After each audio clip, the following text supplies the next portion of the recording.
Hey, just a quick note before we get started. Make sure you come to YouTube and subscribe to our channel. The bigger we get, the more likely we'll be able to do live shows and add extra features for everyone at no fee. So, I mean, it's just, you do just a little bit and you get so much free funny. All right, on to the show.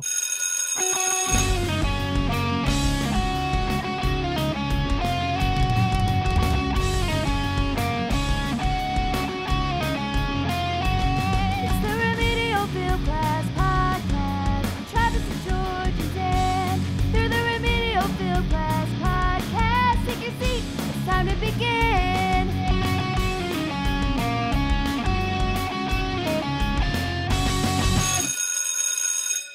Welcome back to the Remedial Film Class Podcast. I'm your host, Dan. And I'm Travis. And I'm still George. And George, are you here? Yes. He's here. Stay away from the TV. Do you remember TVs that look like that, George, or are you too young? I absolutely do, yeah. Okay. Yeah, we had one when I was growing up where I think it had like a knob on the front with only like 17 channels. You had to like flick the knob. The It VHF, was like a UHF? click, click. Yes. Yep. Yes, we did as well. I think it was a Zenith, if I'm not Nice. mistaken. That's a good brand. Lasts a long time. They don't make them like that anymore. No, I mean literally they don't. Not even close. Although with the way gaming is today, some people, they seek those things out. They want to put those in their game room. Oh, Hook up an Atari. Yeah, definitely. Nostalgia, man. curved screen CRT is still the best way to use a light gun. The other day, my Yep. children looked at me and went, "What's Duck Hunt?" I have failed, Brutal. friends. I have failed. Oof. So this weekend, we're getting Duck Hunt out. What's up? Are you going to be able to use that? I've got the on TV still. Yeah, The TVs that you have? yeah. I've got an old TV Oh, cool. just for this, and Lethal Word. Enforcers. How did we watch this movie and the first thing we talk about is Duck Hunt? Because old TVs. Okay. I mean, it's central white, to the white plot. noise or whatever. It is central to yeah. the plot, yes. Hey, George, had you ever seen Poltergeist before? No. Had you ever heard of Poltergeist? I had heard of it. I mean, Did it live Yeah. up to any expectations you might have formed from its reputation? well, I didn't really know what to expect. I think last week I mentioned that I thought it was like a possession type of movie, like a demonic spiritual thing. And then like I don't know, at some point today I was like, wait, Poltergeist is like a ghost movie, isn't it? So I had no idea. Like I had no idea what to expect. So what I was knew your it was gonna be. I knew it was gonna be scary, or A try stressful. at scary. Yeah. Right.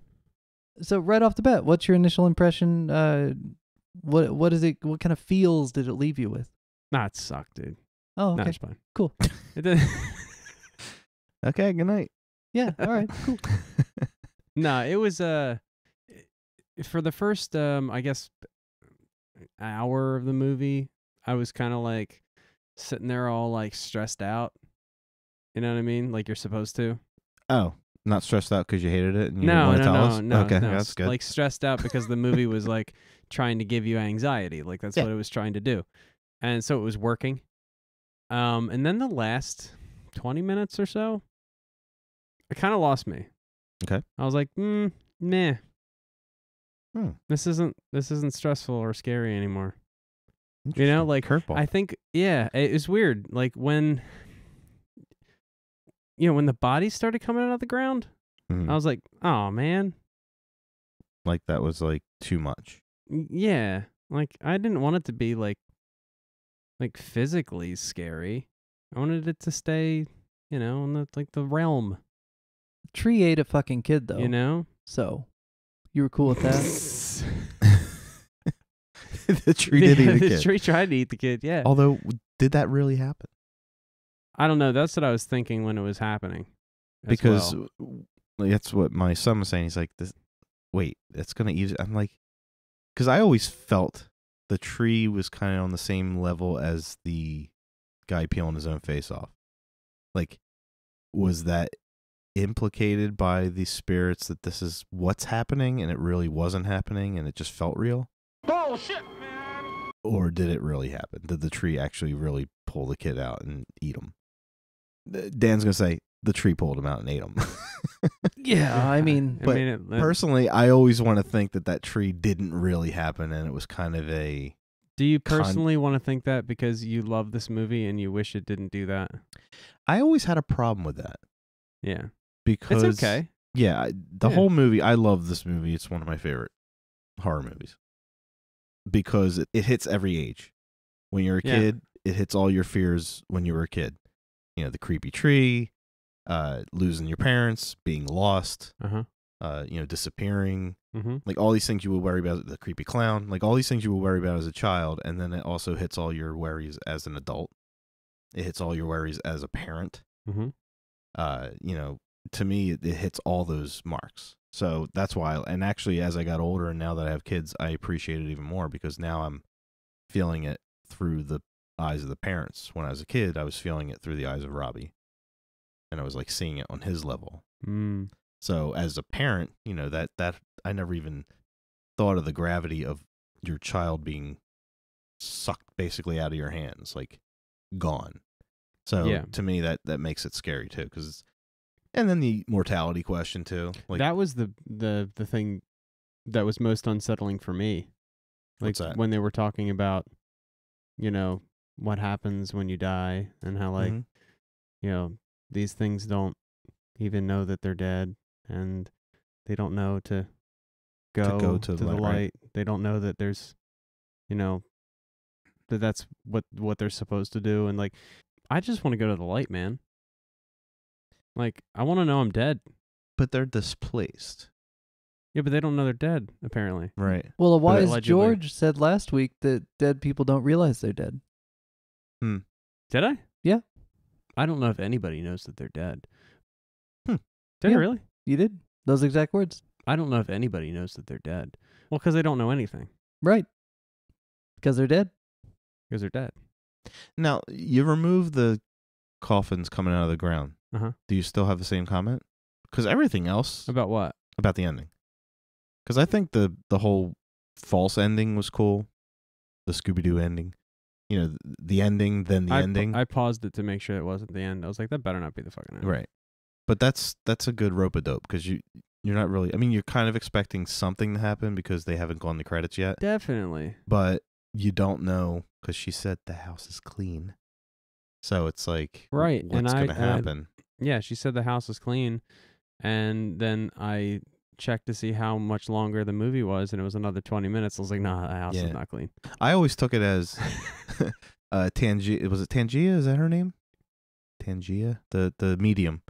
I feel like she cleaned the house from the spirits, but the demon was still there. Yeah, the beast was still there. Yeah. Because those ghosts never did any of that stuff to the wife, and then all of a sudden now she's being basically yes, and the beast was angry, obviously. in the bedroom. Yeah, I thought. Yeah, I was like, is this gonna happen? Yeah. So to me, it went to the next level. And the clown obviously turning coat. It's like that clown didn't do that before, and now all of a sudden he's dragging the kid under the bed. Yep. So, yeah, I don't know. It ages not completely well, but it ages well enough for me. I mean, I was a kid when this movie came out. So let's get back to the question. The question was, if the coffins coming out of the ground weren't there. Yeah. And it was just, I think it would be better if it was just the beast destroying the house. I don't know about consuming the house, but well, I think that was fine, the whatever. 1982 way of showing like a portal. Yeah, I get it. Like, and it's weird because normally back then, a house with a portal or a opening is normally in the basement.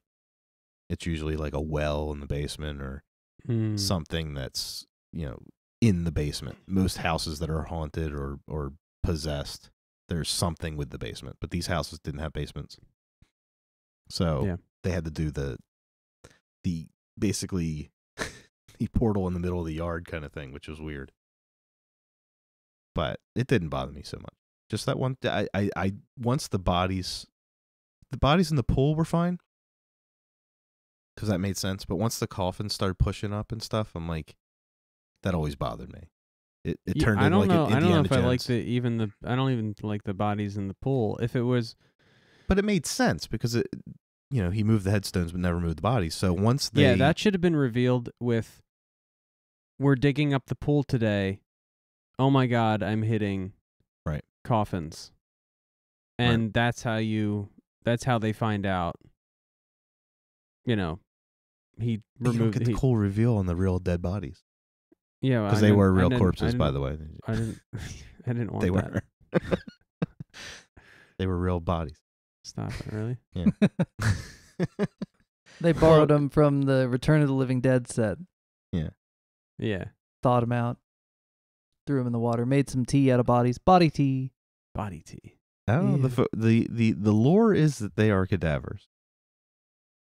Are you serious? Yes, that's the lore. That ain't true. No. Now, I don't know how true that is, That ain't true. but that's the lore. Stop spreading disinformation. I'm going to remove your post. Jeez, man. No wonder you guys don't Just think that letting you know. tree's real. You think the bodies are real. Wait, that tree is... That tree happened because it has to distract the parents. Now, Right. but it's a plot device. It doesn't make any spirits sense. could None have of it makes any distracted them sense. with it. I don't know. It's one thing if the kid imagined he was in a tree. It's the same thing with Right. like all these movies where they play with the idea of what is real and what isn't, but then they give you like concrete evidence that it is real, and then later try to say, but it could be fake, Right. It's like Total Recall. Like, oh, this whole movie, we've built an argument that this is actually happening in real time, but it could be a dream, but we didn't do the work to support it. That's annoying. So it's that, I hear right? you. I think I just created it in my head because I was unhappy with the idea that Because a you wanted to tree love the movie. was going to and eat somebody. And you fixed it in your head. Fixed it in my head. Yes. I have to tell you, though, because I watched the movie a few weeks ago to prepare, watched it today again to be fresh, and as I was walking around watching it on my phone, taking care of the kids today, I realized, like, these guys thought that 12 Monkeys may have been him going crazy. I was like, God, if they think that this stuff is people going crazy, I'm going to go crazy, and now I'm going to go crazy. I'll tell you where I'm going. I'm going crazy. Because you guys have lived up to my expectations and hopes. I guys. believe the whole movie was real. Not me. I'm not saying that at all. Although there are people on the internet that say that it's all a trip from their bad batch of weed. Of stuff they were smoking, yeah. Because it didn't really kick in until after that. Then all of a sudden all this stuff started happening. Yeah. I would never believe that. Yeah, but then you had third parties that were in the Right. house and seeing all the stuff too. So. Right. Well, that's the problem Dan, with the tree thing too. Is that, if it was just him imagining getting eaten by a tree, yeah, it's maybe the ghost messing with him. But when you see him in the yard with the kids, the sister and the parents seeing him, you have that third party verification. I don't know. No. Are there other examples of the spirits morphing things in this movie and them being totally back to normal? And being like, oh, that was just the spirits effing with my Just mind. the guy pulling his face off. That was it.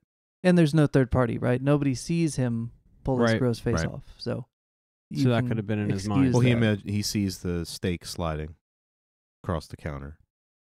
He sees the maggots, and then he pulls his face off. Very But he's alone. Argento. I dug it. Yeah, he's alone. So Right. So you didn't like the little old lady? She had some of the best Oh, lines. she was in the great. movie. Yeah, okay. I didn't say I didn't like her. Yeah, She her was great. monologues. Like I wrote that down. Yeah. The script. She had me on the edge of this Yeah. of my seat. She was whispering. And I was like, I Mhm. can't barely hear this. I got to turn it up. I got to get close But to when the she's TV. telling them, And then I got sucked into it. No, it's fine. it's on the But TV. I Yeah, might came have. over and I hear George on the TV going, Travis. And Meg's like, I don't know where he is. Now, there's one part where the camera goes into the snow of the TV, like Mhm. the TV's all snowy, You and can hear it. no, the camera goes right into it, so the whole screen is filled with that white snow look. Right. But it's your TV right Yeah, in front of little you, creepy. and you're like, get that off my TV right now. Well, how do you think I felt when I was a kid? That shit happened at 3 o'clock a.m. Yeah. The national anthem would play, and then it would go to. So, Mhm. 82 was when this came out, and I was 7. Yeah. So I was right there. So if I stayed up late and I saw that, it creeped me out. Did you see this Yeah. in theaters, Travis? No, this was a HBO when my parents didn't know I was watching it kind of movie. Well, because that's one thing. I don't know if we painted the picture for George. I mean, I know we haven't. We ought to paint the picture for George. Hey, George. So it's 1982. Mm-hmm. Parents are looking at what movies are coming out, and they're like, oh, hey, Steven Spielberg. He just did E.T. This movie's rated PG. We loved E.T. Kids loved E.T. Oh, my God. Let's pack everybody up in the car. Let's go watch this PG-rated movie Oh, my God. produced by Steven Spielberg. For real? And that's why funny. this movie is infamous. Like, it fucked Yeah. up a whole generation. Oh, man. It did, and I think this movie is why my generation hates clowns so much. Yeah. Like it's Oh, man. because I did see E.T. in the theater. That was my first movie I ever saw in the movie theater. That came out in '81. That is a very important bit of perspective Yeah. here. Wow. Doesn't that blow your mind? Yeah, it does. And Spielberg, although he did direct this movie, he's not credited as the director. Did you notice who is Okay. credited as director, George? No. A guy named Tobe Hooper. Yeah. Tobe. Tobe Hooper. Tobe. Do you remember Toby Hooper? Hooper. He's really creative with the use of garden tools, And specifically skeletons. chainsaws, Hooper.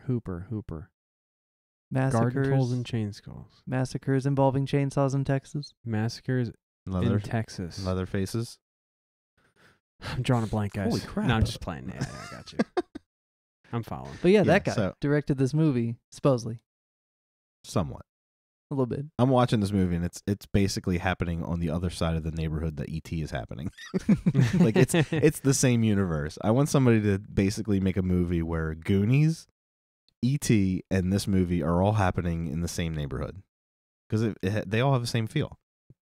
Yeah, pretty much, yeah. Like I want to see the Goonies kids ride their bikes past the Poltergeist house. I'd 'Cause buy it's- that for $1. That would be awesome. Turns be out like- the corpses in the swimming pool are actually pirates. Hell yeah! But yeah, it had that Indiana Jones kind of feel. There were so many Spielberg shots. It had this, the Goldstein music. Like it just let's talk about this movie, like aside from the plot, like just the making of it, the effects, the aesthetics. the camera angles, all that That's stuff. good stuff. Because all that stuff, well, I was gonna say it's all great, but there were some parts where like the practical effects were kind of iffy. Yeah. And maybe not for 82, but definitely for today.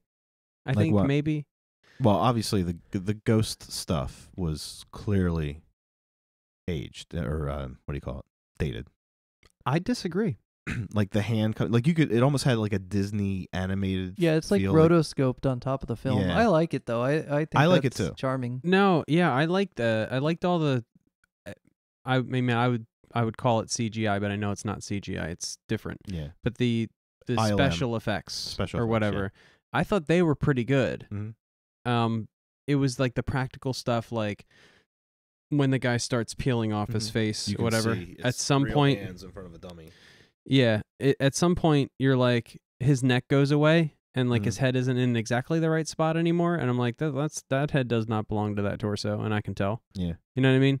And I've seen it done like perfectly in some of these zombie movies that we just watched.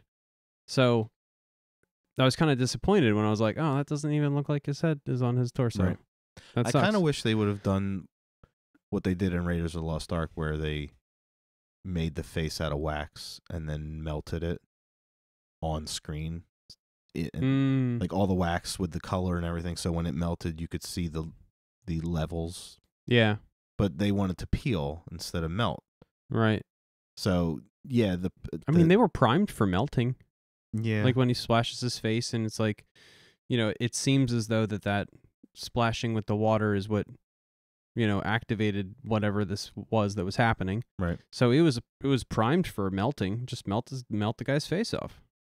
Yeah, But I think the peeling, the skeleton underneath looked fine. It was just the proportion was off, so it threw everything off. Right. The proportion was off. Yeah. So here's the thing. Like, it's a cool idea.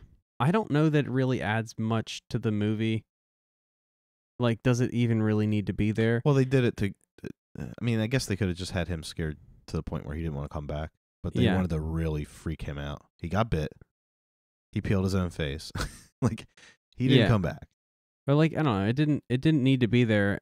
So I was like, The thing I I don't always like it. had a problem with The- was the ghost in front of the door. That was a bad practical effect. At the end, after the house was clean, oh yeah. Yeah. it was like a weird stilted kind of. You could tell it looked like something you would find at Spirit Halloween store like 10 years ago. Yeah. Not the. To me, it always, even back in '82, I was like, man. I also wish they would have stuck with anesthetic Okay. for the Beast. Okay. Right? He looked all kinds of different ways in different scenes. Well, do we only see him once, right? Well, you see him when Steve pulls the rope. Steve pulls Right. the rope. What was that thing that was blocking the door? It was, I don't know, like a ghostly formation. I didn't know if that was the same beast. I don't know what I that thought was. it had Right. to be. That's Right. I'm thinking if the lady cleaned the house, there's nothing else left. It's not human. Right. It's got to be the Beast. Yeah. Right? I don't know. I wish they would have just had like an image, something that they stuck to that was like really creepy. Right. To symbolize the Beast. Whenever it did pop up. Gotcha. You want a branded beast. Yeah, I want brand. No more of this Italian Jollo Beast. Yeah. Stay on brand Yeah. with your devils. And the other practical effect that I can remember that I was like, oh, that doesn't look good, is when the little girl was getting sucked out of her bed. Yes.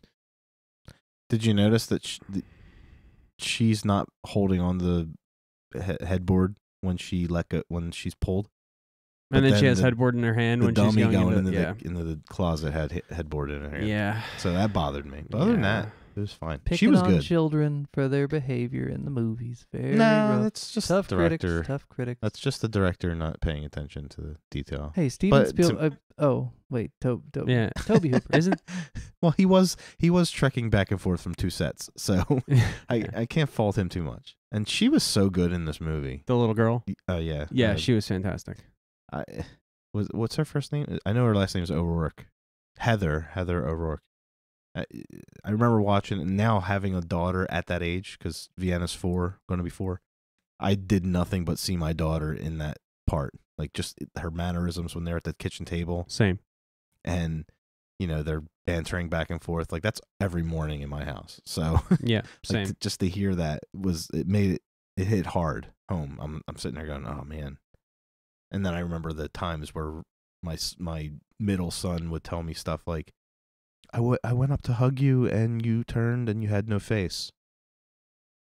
Like he would see things when he slept. Right. And he would say shit like that to me. And I'm just like, okay. And you were Yeah. like, go outside and he play. He hugged me. He woke up in the middle of the night and like saw me in the room and he went up to hug me and I had no face. Like these are things that kids say to you and you're like, there's a whole thing on the internet where it's like kids say these the things weirdest things. that are creepy and you're like, okay, go out and play, right? And then you call the exorcist to come to your house because you're like, okay. But yeah, he would say stuff to me. So I'm thinking this movie always pops up in my head when the kids say stuff like that, because I'm like, you don't know what's good, and they're so more aware of that stuff than we are.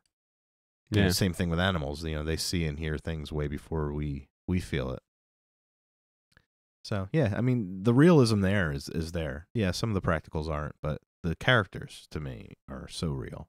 Yeah. You know what was interesting for me? I thought that the little girl in the beginning was creepy. Hmm. I think she was made to feel creepy. Right. You know what I mean? That's how it was done. That's how it was purposely done. And then by the end of the movie, you're like, she's not creepy. No. She's cute. And she's like, you're rooting for her. Right. You know what I mean? What's funny is they don't really show you this, but the way they do that in the beginning, it's creepy, but then it's like innocent. Yeah. Like you can tell that they've been talking to her and they're feeding her information that you don't know what they're telling her. Right. So to me, that's even better. And then the little subtleties of, them doing breakfast and she goes right over to the little TV and turns it on. And she's sitting there watching this snow. Right. And everybody else is just going about their business. Mhm. I love that shit. Another one of those parental fears that like people are, talking to your kids without your knowledge and telling them things they're Yeah. not supposed to know. Ugh. Yuck. Or lying to them. Yeah. Well, that's the whole undertone. Like when the old lady's like Yep. talking, and you're thinking, oh my god, they got their arms around her and they're lying to her, And they're you're telling, like, that is like the scariest Yeah. shit for Yeah. a parent. And that's I Ah. love when she's telling the story and she's like broadly telling the story, and then she's like, When you say she, who do you mean? Tangia, Okay, yeah. the medium, Tangina. Tangina, and then she hones it in and says, "This is what's happening." Yeah. Like she tells you the story, and then she's like, "This is what's going on." Yep. I mean, to me, that's my favorite part of the movie. Yeah, she was great. And there's a really cool, I guess, a Toby Hooper directed scene or a Spielberg directed scene, but that whole part where they're in the hallway right before they go in the door, when she's like, "Now let's go get your daughter," like she makes Steven yell at the daughter, Carol Ann. Yes. And that's all one shot, and that Yes. camera just keeps moving to whoever's talking. Yes. And it's just a single shot. I love that. I was like, man, I haven't seen that hardly in any other movies other than maybe Halloween. But it's not. I don't think it's a Steadicam. But it's just subtle. Like the Tangina's talking and it's really low, Yes. and then when Steve steps in the Yes. camera, it moves up to him. Ah, I love it. Yeah, see that I don't know, man. There's like for all the stuff that was in this movie that I didn't care for, there's so much like Right. that There's plenty. that to I'm love. like, it's there's plenty in this movie for me to like. I'd definitely watch this again. Like, there's plenty that's just like so good. That's why I was You getting. I was know? getting nervous because I'm like, okay, there's so many people that put The Thing and Poltergeist on their, scary movie lists. The top one. I mean, there's a couple more we're gonna watch, but it's like he was feeling The Thing, but then it's something he might have to see a few times to really appreciate it. I said, if he doesn't like Poltergeist, which is pretty straightforward, this is like, boom, ABC, done. Like, there's no, like, I don't know what's going on. Like, you know Yeah. what's going on, Oh, especially yeah. you as somebody who's spiritual. Oh yeah. So, I mean, it's cut and dry. So I was a little worried. I'm like, if he doesn't like this, I don't know where we're going to go.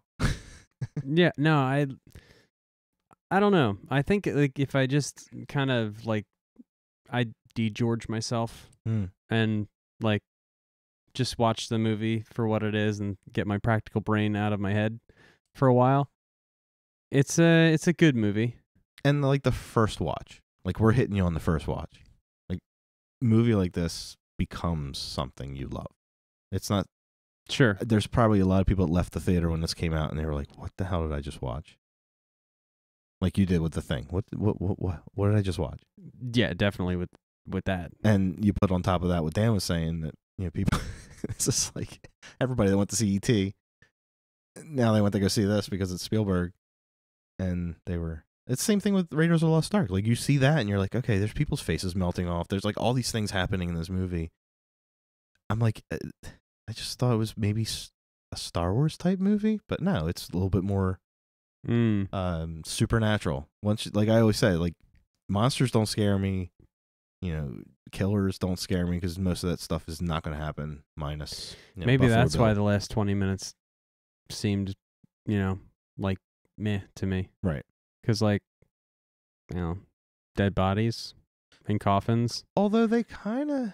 It's like They if they're explain not it a trying to little bit. bite you, they're not scary. No, to but me. it's still shocking. I mean, to me, it wasn't like, oh, the bodies are coming out of the ground. They're not. The bodies aren't coming after them. They've been kind of The building up. beast is pulling them. Well, out no, of the they've been ground. building up that there's seismic activity going on there. Yeah. There's earth shifting. They just had a 6.5 earthquake the night that Mm-hmm. the hole was burnt in the wall. Mm-hmm. Like they were purposely telling you there's more going on here than just ghosts. Yeah. So I was able to suspend my reality a little bit with the coffins coming out because it was happening everywhere. It wasn't just happening at that house. Right. And we don't know. There could have been an earthquake happening right then. There could have been a shift going I on. don't know if there's any practical explanation for that, Trav. I don't know. I don't think so. Man, I think you might be missing the subtext a little bit, guys. What's that? Well, and before we get too deep into that, let me just say, I love the idea of the ancient burial ground where they move the tombstones and don't move the bodies. Why? Right? Like that insane delivery from Craig Nelson. Yeah. Yes. Coach, come on, coach. Let's do a take 2. But, okay, so a little bit of subtext I noticed in this one that I adore, but I think is going to be controversial. So buckle up, dude. Okay. But before you go on this, because it's going to sidetrack us, the second movie kind of touches on who the beast is. And he's like a preacher from the 1800s that kind of had like a cult of people, and they all kind of were buried at the same time kind of thing. Okay. So there's a sub story there that you don't know yet. It's kind of like the Laurie Strode has a story you find out later. That's a cool little Yeah, he's like nugget. it's kind of a cool. The sequel's not as good, but the sequel adds more to it. Yeah, that's a cool little part of the story because it ties into what the medium was saying about how like he's keeping these people away from the light, and he's using the girl to distract them and to yeah, that sounds like something a cult leader would do. Yeah So definitely. It's like you have that, and then you have subtext that Dan's talking about with the ancient burial ground, which I think comes up later on as well. So okay, Full Go disclosure, ahead, Dan. I've not seen Poltergeist 2 or 3. Okay. I don't think I want them. Okay. I think I'm happy with this movie as it is. My concern is, from hearing what you just said about the kind of filling in the gaps in part 2, it sounds more like certain slasher sequels I'm thinking of where they introduce an idea in a general sense in the first movie or the 5th movie, and then in the following movie they're like, okay, how do we fill in these gaps? Because we can't just leave gaps that already exist because people want to know what's in the gaps. And then they like reverse engineer, like, okay, well, we're already here, so what can we cult leader, right? Like all of a sudden Thorn is it? Yeah, Like, but it's not like the Thorn. I know what you're saying, but it it's just more feels like Thorn. I have to watch the movie, I guess, to fully judge. it's more like think of the Crucible kind of thing where you have these people that are following this guy who's obviously of the cloth but is not a good person. This movie definitely should have been based on the East Coast. Maybe Haddonfield. All of the walls would be too thin. Yeah, the walls would be too on the set, so that wouldn't work. The best part about it, Dan, is if you do even watch it on fast forward, the man who plays the pastor is really, really creepy and really Interesting. good. He's really good. He looks like he's 175 years old. Well, there are things I'd be interested in, I guess, seeing how they treat. And here's why. There's some subtext in this movie that we haven't addressed yet that is there and is wonderful, but at the same time I think would ruffle feathers. So hold on to your butts. Did you notice what book Craig T. Nelson is reading in bed? Yes. Yeah. Reagan, the man. Reagan, the early 80s, right? Like the new Reaganomics, like the new thing, right? And this is 82, so this is right around the time greed is good, trickle down. So anyway. Yeah. You have Craig T. Nelson on the bed reading the Reagan book. He's got the new, like, edgy kind of, fiscally responsible and successful kind of businessman thing going on. But if he's reading the book, right, he's not there yet. He's learning, he's moving toward this goal of the early 80s, which is financial success and conservatism. Meanwhile, his wife is in the back smoking doobies, right? So in the 80s, I imagine the perspective on this is like, oh, she's doing a thing which people see as bad, and he's doing a thing which people see as good. But then the movie flips it, and she's the one that figures out what's going on, and he ends up in cahoots with the people responsible for this whole like spiritual busting out of the ground thing that ruins the whole neighborhood. So that's fun. They switch it on you. You're like, oh, this is the good guy. Oh, she's going to be the troubled one because in these movies, that behavior is going to get you in trouble. And then it doesn't because she's fine. That didn't age well. No. Because I didn't even think it. I didn't think that I could. When I saw the book, I was kind of thinking that's going to come up. Oh, and it does. But I never. One casket at a time. I never looked at. Yeah, I didn't look at her as somebody who was tropey, as going to be somebody in. Like, I always looked at her as a mother the whole time. Like, she was nothing else but the foundation of that house. Like, I never looked at her as anything else. As even though she was smoking pot, I didn't look at it as anything else other than the fact that parents need to unwind. Other than the pot, she reminds me a lot of my wife. Yeah, I mean, that's. I mean, I don't know your wife on that level, but I'm assuming. No, I mean, like, yeah, like, right, very loving, right, strong woman, in like control of, yeah, you know, makes a good cup of long, coffee. Convictions. long dark hair, and you know, nice legs. You know. See, I did. She's over there. She's watching. Laughing. I did feel because I know in the 80s that time period was big on the satanic happenings in. Who's big on that? In the suburbs, like there was a big to do about satanic, not rituals, but Satanic satanic panic, man. This is a little panic, early yeah. for that though, and I can't help but think that stuff like this in the early '80s probably helped contribute to a little mass hysteria. Well, I mean, you're thinking like the Marilyn Manson time period, but No, I'm I'm talking late '80s. Ozzy Osbourne. Back Yeah. when they used to Mi- train. Oh my God, George, do you know this? They would train. Police departments would create training videos for other police departments on how to recognize satanic activity. Okay. But it was Yeah. based on like hysteria. It wasn't a thing.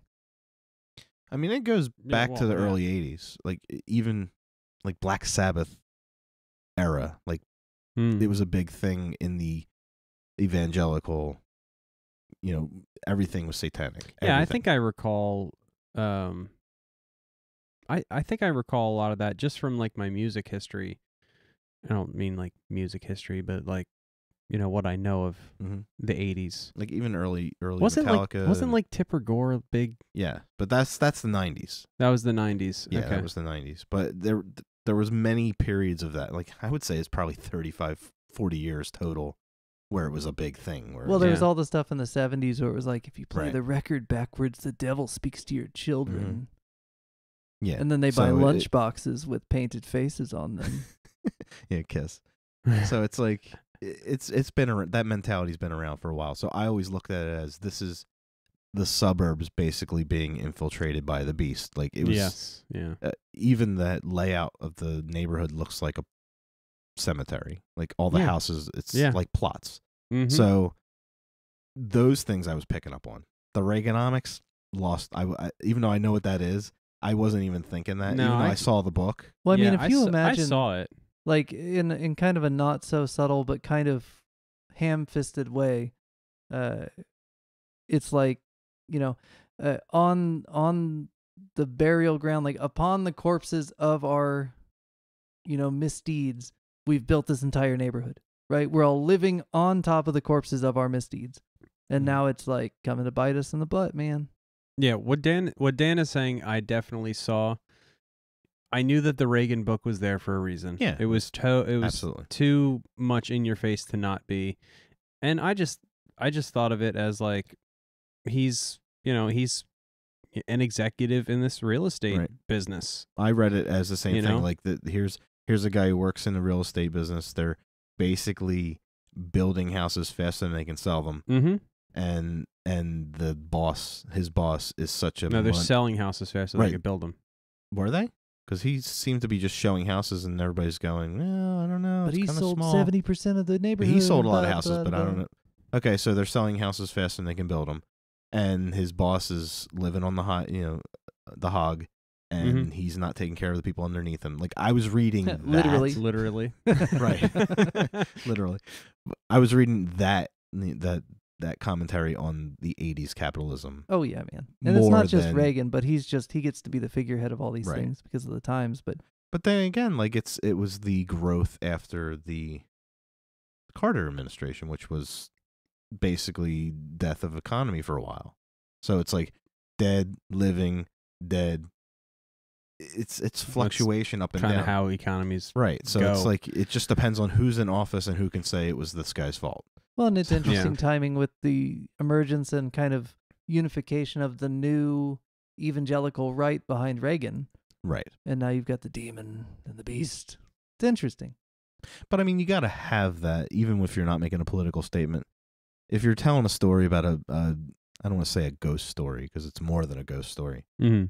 You're telling a story about a possessed land. You're gonna Yeah, and it's possessed because of greed. right. So Like you're gonna, it you're gonna wouldn't talk be about that. otherwise. Yeah. Right. Whether evangelicals supported a certain guy or not, it's going to come up. Just like the one investigator is very into spirituality, and she's talking about where we go and what's heaven, this and Mhm. that. Like you're dealing with spirituality, so those subjects are going to come up no matter who was president. So I don't know if the book meant that, or if the book had to point at the greed of the business that he was in. It's all interconnected. I think it was the latter. Yeah. Yeah. You know what, though, But- man? This is my second favorite Ghostbusters movie. Nothing ever beats the first. But I mean, it's so well tied to the Ghostbusters franchise. Like, nobody ever Yeah. ties them together. But I mean, Ghostbusters is just the story of those three guys, and nobody peels their face off. I wish they were in the same universe. That would be friggin' awesome. I'm just glad this movie didn't have a ghost BJ. I'm not a big fan of ghost BJs. I think they just had an idea and they. I mean, maybe it's Let's- all in let's his show a head, belt come though, off. right? Oh, that's a Yeah. pun. Are we doing Ghostbusters? We should at some point. You've Oh, s- well, you've seen that, we George, should. haven't you? I think George I've has seen that. it, yeah. That's okay. See, then we can just talk about it because you've seen it. Yeah. I could watch it again. I love that movie. I like that you were like, oh, I thought it was going to be a possession movie, but oh no, it's going to be a ghost movie, and then it's a ghost movie where the whole like area is possessed. So it delivered, man. Yeah, it was. Yeah, it did. And I'll say the final thing that I'll say about this movie is like, how did it make me feel? Right, Mm-hmm. stressed out the entire time. It's a success. Yeah. Yeah. That's how I view it. Yeah, I'm stressed out the entire time watching this movie. Then that's what it was trying to do, and it did it. I had seen it probably 50 times in my lifetime, and I was still a little stressed, even though I knew everything was going to happen. Watching it yesterday. Yeah, but because I'm finally watching it as a parent. I've never watched this movie as a parent. I've known of the movie, but in the past 15 years, I've never watched this movie. I've only watched this movie as a parent. Right. So that new stress, and it kind of put things in my head about being a father and what would you do and how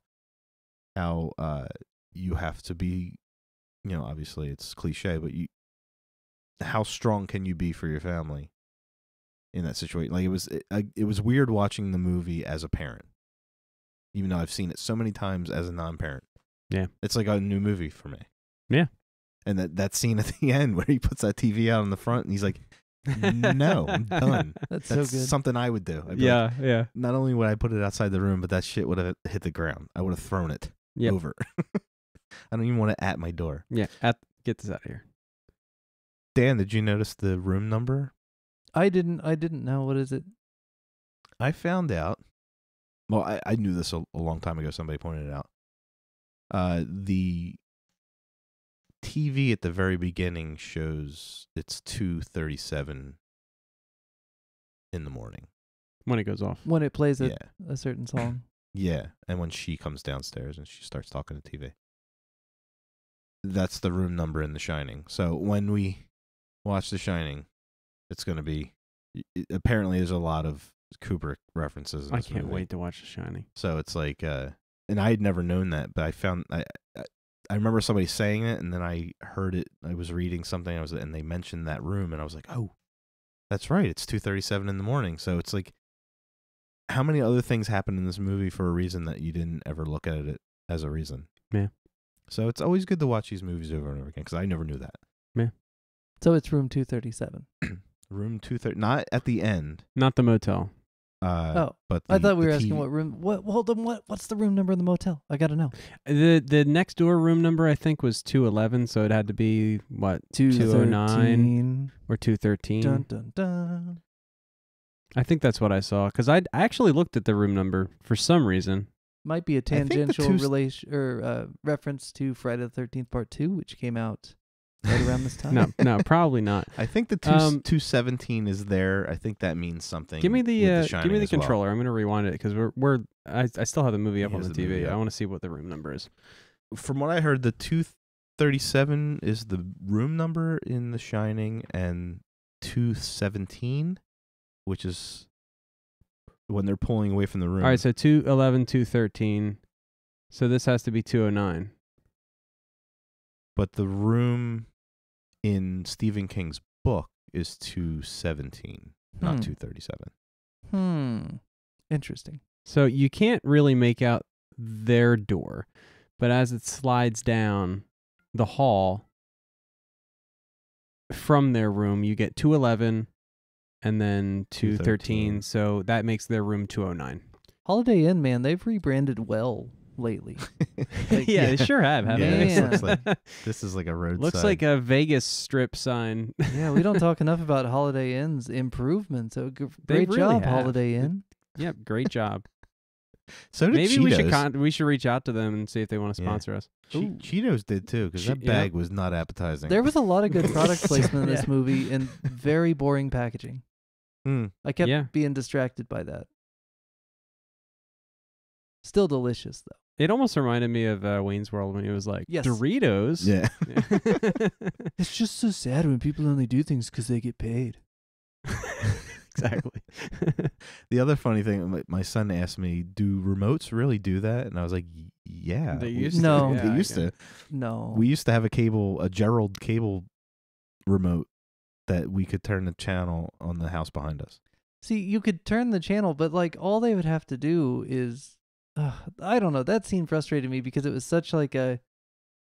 They were acting like it was something that they were both doing by accident, but that they were just like not caring about their neighbor, right? Like they're selfishly just changing it to what they want. But for you to actually change your neighbor's channel like that, you'd have to like maliciously be pointing the remote out I your think that's window. I think that's what was happening. I think they were both just getting at each other. I don't know, man. That scene didn't play. Like the Well, technical it brain in makes- me just kept saying, I don't think this is how this would happen. Yeah, well, I mean, he voted for Reagan, so yeah, he doesn't give a shit about his neighbor. I don't know if he voted for Reagan. Maybe he's just getting on board, man. I'm just playing. Maybe he's Getting learning on about the his enemy. train. I do love, man, we should talk about this up front. This movie wastes no time with the is it or isn't it, right? Like it happens, Right. everybody figures it out, and we're on board and running in 5 minutes. There's not a lot of this back and forth like, I saw something, but you didn't see it, but maybe it'll do it while Mhm. you're here, but it didn't do it while you were here, but I promise when you were not here, it did this thing. No, fuck that. It's just like, hey, go. I was expecting that. I If liked this it so much movie was better. made in 2004, it would have taken an hour before that chair moved. You're right. You're right. Yeah, it happens in the first 20 minutes of the movie. She's already sliding across the floor. They get right into it, and it's like, okay, Thank that's God. fine. And Thank those God for the effects 80s. those effects were great. Yeah.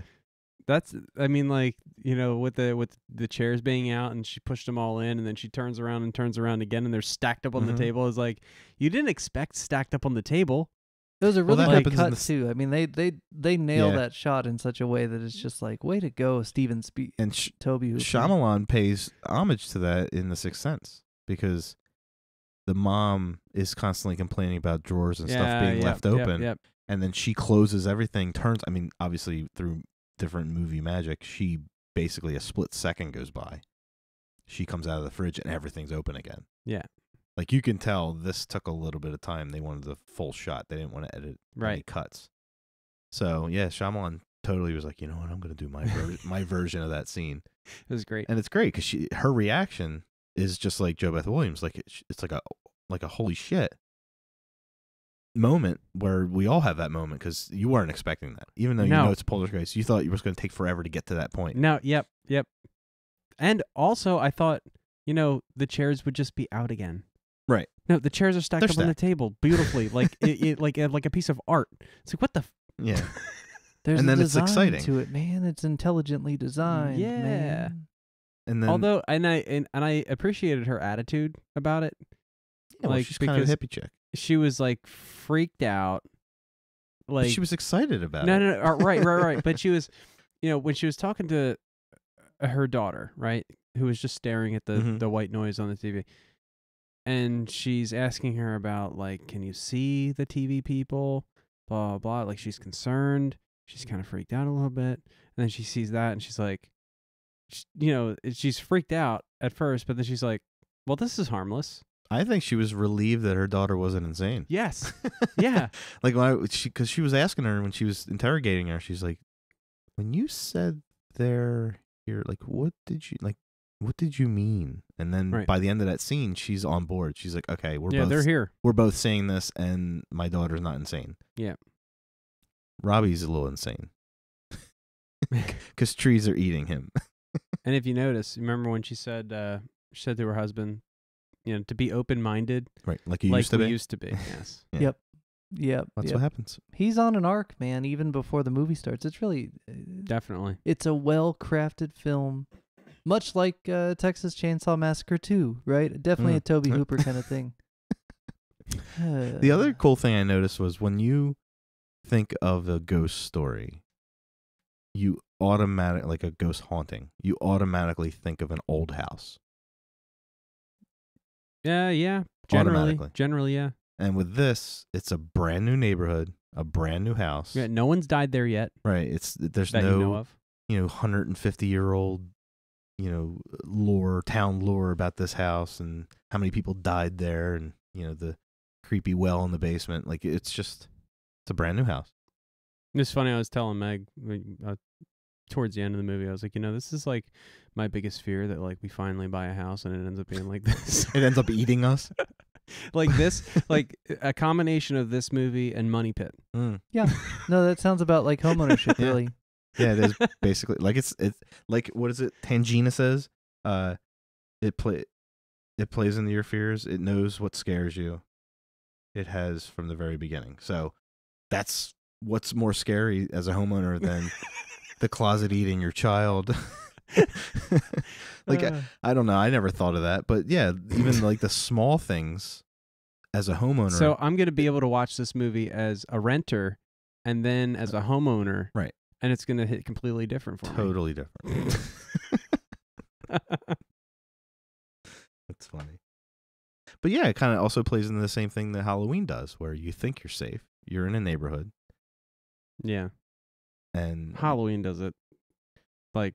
But they totally Halloween play into that security, great. like your false sense of security. Yeah. But I think Halloween takes the cake on that one. Absolutely. Yeah. Definitely. Sure. But I mean, it's two different. To me, it's two totally different angles on the same thought.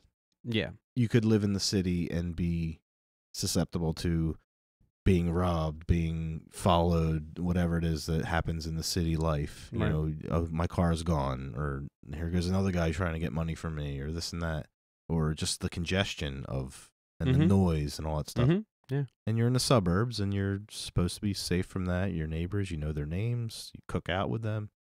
Change their channel. But in the end, your house tried to kill you. Because there's some pastor demon that's trying to suck your daughter into the closet. Well, I'm sure that book at the beginning was a total coincidence. I think I don't know. I'd be curious to. Hey, let's get Steven Spielberg on the show. Definitely. Let's ask I'll call him. Steve and be like, "Hey, man, that movie you didn't direct, but like we all know what's up." We all know you did. I mean, it had a friggin' dolly zoom at the end. Oh man, that's the Steven Spielberg dolly zoom. like the when she's one running down shot the to hallway. me Down that the really hallway, yeah. looks Tobe Hooper is the opening shot of the car driving down the road. I'm like, yeah, I could see that. This looks like Chainsaw. Like, okay. Yeah. But then the and second the body's shot, in the pool. But the second shot, it's the guy on the bike coming up the hill with all the kids on bikes. I'm like, oh, this is Steven Spielberg. Sorry. Oh yeah, Toby's done. He's back in his trailer. I saw a bike fly past the moon in the scene prior. Like it's completely the trick or treating scene in E.T. Like Yeah. it was probably shot with the same damn camera. Probably, yeah. It's amazing. Oh man, stuff. I think we found one that George kind of liked. Yeah. Dun, Yeah, I dun, did. dun. For all of its warts, I liked it. Holy mackerel, guys. So what are we watching next week? Ooh. Hey, Travis. What should we make him watch? The problem is this movie makes me think that all of our our next 10 movies are all going to be interesting discussions. Yes. But where do we go from here? So before I say this, would you consider this movie science fiction or horror? A little bit of both. Did you consider The Thing science fiction or horror? The Thing was more science fiction than this, Okay. I think. But also a little bit of horror. So our next movie, I'm very excited about this. Okay. Have you ever seen The Exorcist? Oh. I don't know if you're going to be allowed to watch it here. You know, I You was might be watching coming to my house for this. I was watching this movie and I was like, "Holy crap, Travis's house was a den of sin." Just like my parents said. I didn't have any dead bodies in the basement and or the backyard. But Have I ever seen The Exorcist? The only exposure I've had to The Exorcist, I was at a rock show at a hole in the wall in Philly. Mhm. And someone was outside, I believe just on their own, projecting The Exorcist on the side of the building. And there was a couple people just like standing around watching, chilling, watching. So it was like a free screening of the movie I on the side of the building. don't think it was planned. I think someone just showed up and played it. Guerrilla and- screening. Yeah, a guerrilla screening. And I watched a good amount of it, Really? but I was so drunk. Hammered. Okay. Yeah. So I'm gonna say, I don't know. Have I seen it? No, no. Okay. But Like, what could you tell us from that information that you Tell you us about your gathered? experiences with The Exorcist, George. The movie, not what happened that one time. yeah. I think I know how it ends. Okay. I think I know how it ends, but I don't think that that's really important. You know, roller coaster ends with you getting off the roller coaster. True. True. So, I mean, Yeah, if you see me getting off a roller coaster, it doesn't mean that you experienced the ride. let's do it. Okay. Let's just do it. I mean, everybody knows what the plot of The Exorcist is. Or do they? I mean, don't be so sure I'm sure of it's yourself, man. Reaganomics. I mean, even it's Reaganomics. It's Well, I mean, Reaganomics. even I do, so everyone should know it. Yeah. But yeah, I know that it was a long, drawn out, many tries to exorcise this girl, and it doesn't end Are well. you confusing this with the exorcism of Emily Rose? I have never seen a lick of that movie. Okay. Because I'll be interested to see. Is it not as drawn out as I remember it? well, It doesn't matter. It doesn't No, it matter. doesn't Let's just matter. watch it. Yeah, let's just watch. Yeah. I'm I'm excited. really Mm. interested to see how our similar but different perspectives, all three of us, how we see this movie. Because I think we're going to see parts of it very similarly. Right. And that won't necessarily be the same as our audience. And I think at certain times we're all going to see 3 different movies simultaneously. Well, I know I'll save it for the pod, but I won't. Like, for me, I've seen this because we're on the pod. I've seen this movie. Yeah, we're on the pod. Speak freely. I've seen this movie at different points. It's kind of like the Poltergeist. I've seen it at different points in my life. So I see it for Well, different... you've also, well, I've seen it for different reasons. not to get too personal. Right, well, but- I'm a convert, so... Yeah, so and I you was- probably watched it before you had any. I've seen it. Oh, well, Probably you 20 you saw it as a non and then as I a saw it as a converted? non and then as... yeah. Interesting. So my take on it is probably different than others. Like, I've seen this movie as an agnostic, and I've seen it as a Catholic. So So then here's a question, and our listeners need to know. Which cut is he going to watch? The original or the unrated? extended. the longest one, the one with all the goodies. All the way to the Duh. balls, right? Yeah. Yeah. We're watching the Fincher cut. We're watching the Snyder cut. Yeah. Man. What's funny is I also watched this movie in college. So I watched it even on another level because I watched it in psychology class. And I watched it frame by frame. And I learned about subliminals and I learned about all that stuff. So yeah, Oh, this is going to be a good episode. movies off the chain. Hey, spoilers. For a 70-year-old. No, how old is that movie? What year it came out? 72? So it's God, like 72, 50 years yeah. old. 49 Before years Texas Chainsaw. old. Thank you so much for joining us on the Remedial Film Class podcast. You can find us on YouTube and on all podcatcher applications such as Apple Podcasts, Spotify, Stitcher, etc., etc. We're everywhere you want us to be. Be sure to join us on Facebook at facebook.com/remedialfilmpod. We're also at Twitter and Instagram at remedialfilmpod. You can email us remedialfilmpod@gmail.com, or you can join our discussion group on Facebook at facebook.com/groups/remedialfilmpod. And there you can interact with the cast and suggest new movies to cover and discuss the movies George has already seen and tell him how great he is or how dumb he is. You know, it's up to you. You do you. Join us next week for William Friedkin's The Exorcist. Oh, man. Well, I'm excited. I haven't watched it in a long time. I might come in with a new, it's been a long time. See, and I'm going to watch it with my son, who's probably going to lose his shit. He's not going to be able to sleep for a month. He told me he had a couple thoughts after watching Poltergeist, so I can imagine.